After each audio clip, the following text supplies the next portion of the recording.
也被跟踪，然后当时自己心里面的感受是什么？会觉得说我要继续做下去，还是有逃避呢？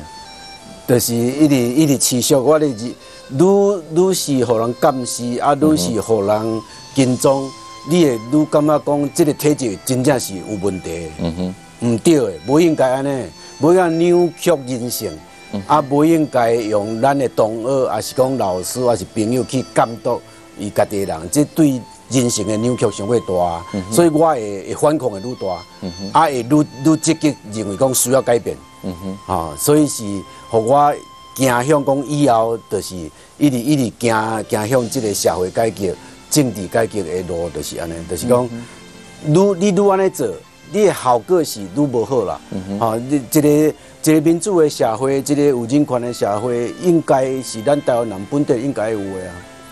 不过这个老师，我们现在看起来哦，这些老师当时提出来的这个，大概在近20年前了，对，提出来的这些改革，在现在看起来某种程度好像是理所当然，但是事实上真的是当时是处在风尖浪高上，对不对？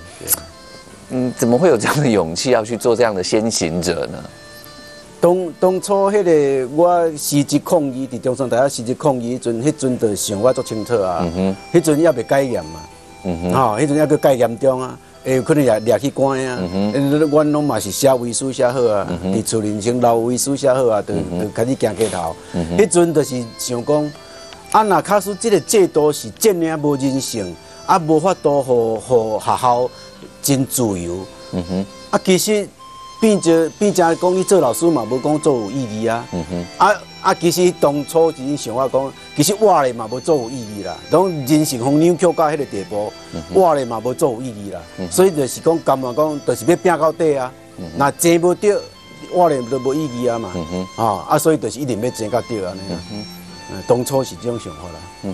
那不会想说找一个比较